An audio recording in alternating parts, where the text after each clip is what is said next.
Baik, kita mulai. Assalamualaikum warahmatullahi wabarakatuh. Selamat datang di channel Pejuang Mantri. Oke, seperti biasa di video kali ini kita akan belajar bareng ya mengenai latihan soal P3K Perawat. Dan di sini konteks kita adalah belajar bareng ya. Dan apabila saya ada kesalahan nanti teman-teman bisa koreksi ya di kolom komentar. Dan kita langsung ke soal pertama. Seorang perempuan berusia 35 tahun dirawat di ruang neurologi dengan pasca stroke hari kedua. Saat dilakukan pengkajian, tiba-tiba pasien mengalami kejang. Pasien terlihat kaku seluruh tubuh selama 1 menit. Wajah menoleh ke kiri, mulut mencong, dan mata mendelik. Pertanyaannya, apakah tindakan keperawatan yang paling tepat dilakukan pada kasus tersebut? A. Berikan posisi semi-volar. B. Observasi tanda vital. C. Jauhkan benda tajam. D. Miringkan pasien. E. Pasang spator. Oke, di sini kita harus tahu kata kuncinya dulu ya. Di sini kata kuncinya adalah pasien pasca stroke hari kedua. Terus pasien mengalami kejang, kaku selama 1 menit, wajah menoleh ke kiri, mulut mencong, atau mendelik. Dan dari kata kunci tersebut, kita bisa simpulkan ya. Jadi jawabannya adalah D, miringkan pasien. Jadi komplikasi stroke salah satunya adalah kejang ya. Ini terjadi akibat kerusakan jaringan otak. Jadi hal yang perlu dilakukan adalah tindakan pencegahan terhadap pernapasan, yaitu aspirasi isi lambung ke jalan nafas. Nah, ini yang paling penting ya untuk dicegah. Maka tindakan yang paling tepat adalah memiringkan pasien ke satu sisi ya. Jawabannya adalah D, miringkan pasien. Oke, soal kedua. Seorang perempuan berusia 56 tahun dirawat di rumah sakit dengan diagnosa DM. Dari hasil pengkajian, sensasi pada telapak kaki berkurang, luka lecet pada kaki, terdapat kalus, dan penurunan refleks sensorik pada telapak kaki. Pasien terkadang suka minum minuman manis dan jarang berolahraga. Pertanyaannya, apakah pendidikan kesehatan paling utama pada kasus tersebut? A. Menganjurkan berolahraga. B. Memberikan edukasi tentang diet. C. Memberikan edukasi perawatan kaki. D.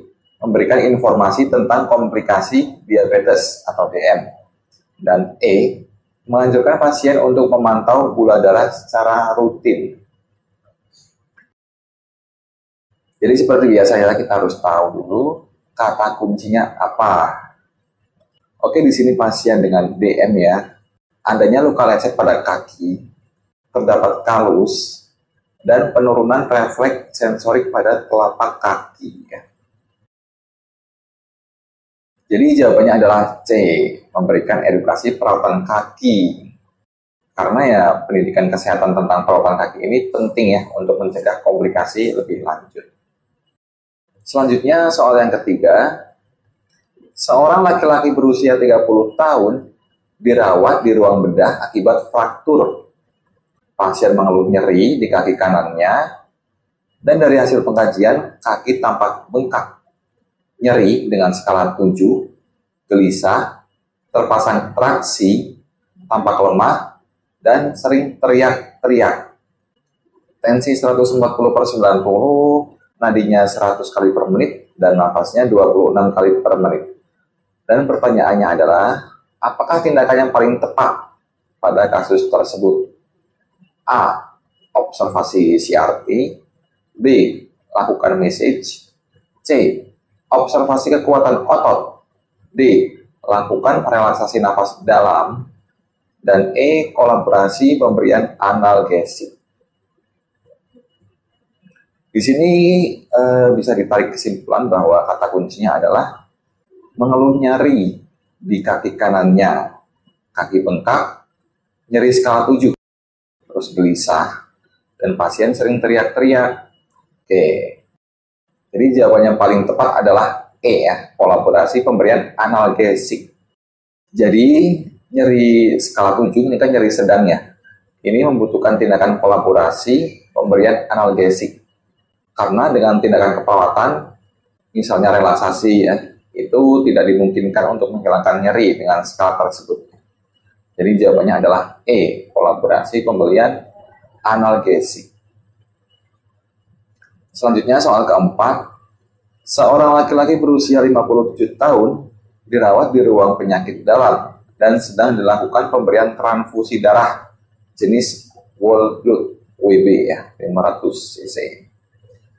Tiba-tiba pasien mengatakan sesak nafas, dada terasa berat, dan terlihat gelisah. Manakah tindakan pertama yang tepat dilakukan pada kasus tersebut? A. Berikan oksigen dengan nasal kanul. B. Posisikan tidur semi-fowler. C. Observasi tanda-tanda vital. D. Hentikan aliran transfusi. Dan E. Ajarkan teknik nafas dalam. Oke, jawabannya jadi D ya. Hentikan aliran transfusi. Karena efek transfusi darah bisa membahayakan tubuh. Sehingga faktor pemicu harus dihilangkan, yaitu dari transfusi darah itu sendiri, agar reaksi yang ditimbulkan ini tidak berlanjut. Baik, soal yang terakhir. Seorang laki-laki berusia 34 tahun dirawat di ruang penyakit dalam karena diduga terinfeksi HIV. Hasil dari pengkajian ada nyeri menelan, terdapat kandidiasis oral, pemeriksaan HIV positif. Kondisi pasien hanya diketahui oleh istrinya. Di sini, perawat menolak menyampaikan kondisi pasien sebenarnya kepada anggota keluarga yang lain. Pertanyaannya, apakah prinsip etik pada kasus tersebut? A. Fidelity. B. Veracity. C. Autonomy. D. Beneficient. Atau E. Confidentially. Oke. Jadi jawabannya E ya, confidentially, yaitu kerahasiaan. Oke, jadi kata kuncinya adalah perawat menolak menyampaikan kondisi pasien sebenarnya kepada anggota keluarga yang lain. Nah, dan ini sesuai dengan prinsip etik keperawatan confidentially ya teman-teman, yaitu kerahasiaan.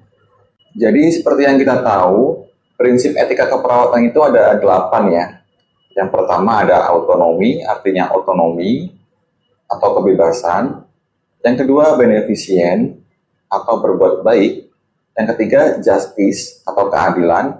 Yang keempat non-maleficent atau tidak merugikan.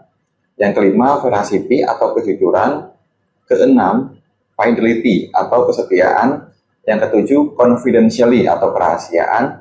Dan yang terakhir accountability atau akuntabilitas.